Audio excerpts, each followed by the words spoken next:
Blog number 7. No. Yes. I did intensity. Did you do the video? Yeah, I did. Did I edit it? No, I still got it.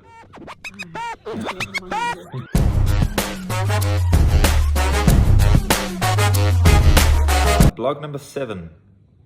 Ego lifting. What is ego lifting?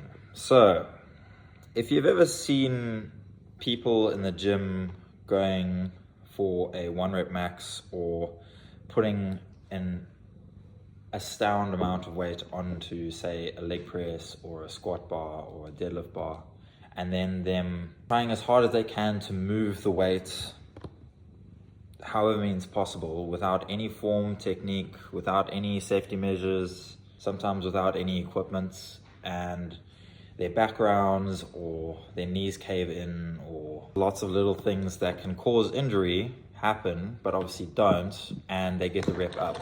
That is ego lifting.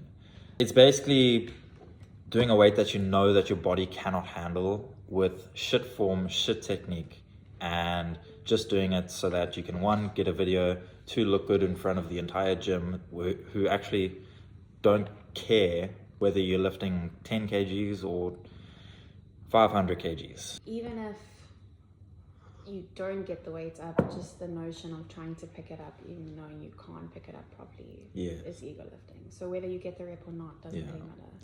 It's basically trying to look good in front of your friends or the people at the gym, and trying to boost your ego by saying that you lifted a weight that you know you actually can't. Look, you got the weight up, but at what cost? You know, the risk to reward of that was insignificant. It's extremely dangerous, so I would not recommend ego lifting for anyone. At the end of the day, you actually just look like a douchebag lifting really heavy weights, stealing all the weights from other people who could actually utilize the equipment properly. Remember we saw those 2 guys at the gym who were doing rows? Which guys?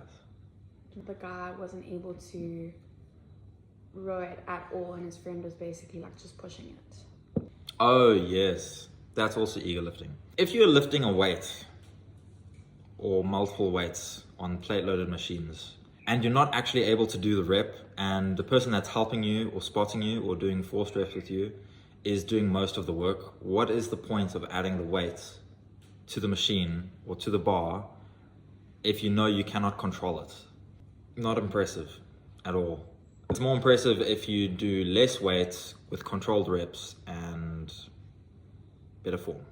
First question, why ego lifting is bad? Well, you look like a dick, so that's pretty much it.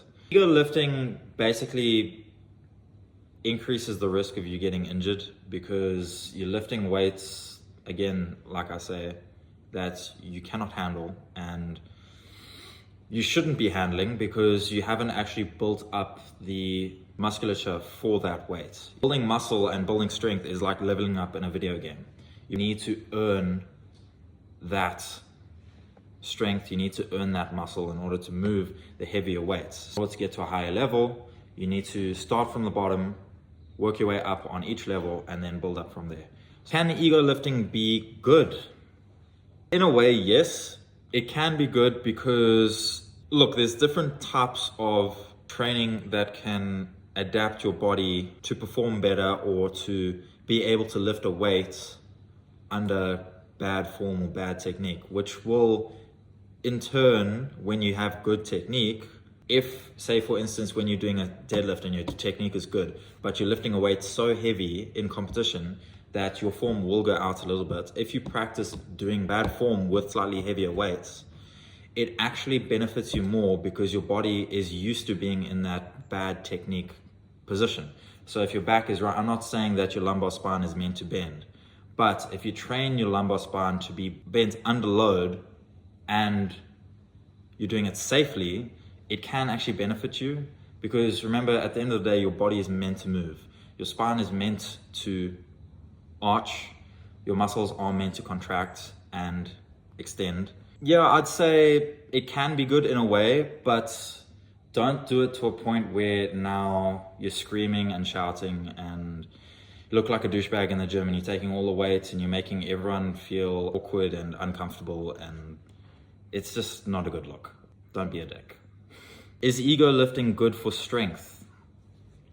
This is similar to the previous question. Yes, it can be good for strength because it teaches your body to be able to handle a weight under bad circumstances or bad technique, but that's a specific type of training, so that's not exactly ego lifting, that's strategic lifting.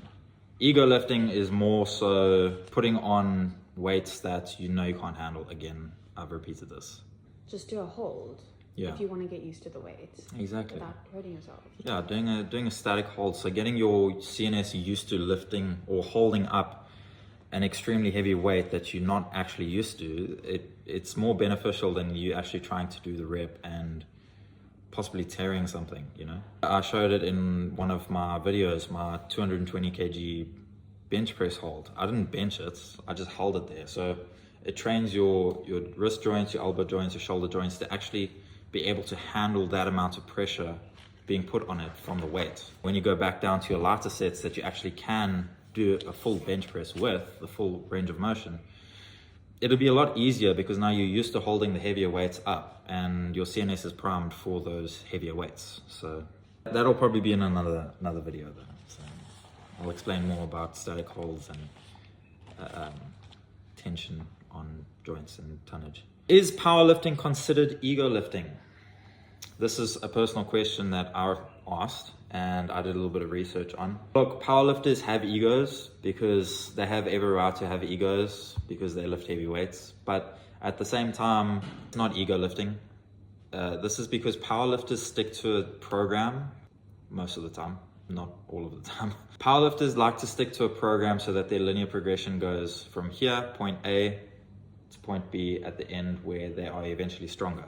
They stick to a program from 1, their coach, or 2, somewhere they got on the internet, or 3, 1, they wrote themselves because they know over the course of a 12-week period, their strength will go from point A to point B, and with each week adding more weight onto the bar or onto the exercise that they're doing is beneficial for what they're doing. It's not ego lifting where you go into the gym one day and be like, okay, I'm gonna put 300 kgs in the bar and just try and lift it, even though I can't even lift 280, you know? Going to say the squat rack and doing rack pulls with like 400 kgs when you can't even deadlift 300 kgs in the first place. What's the point of doing 400 kgs? Because your body at the end of the day is not used to lifting that amount of weight. Stick to weights that you know your body needs to adapt to and needs to learn how to handle before you move on to slightly heavier weights. Because if you can't, for instance, if you're doing shoulder press, if you can normally shoulder press like 30 kgs for 10 reps, you might as well stick with the 30s, then go up to the 32s, maybe even 33, 34s.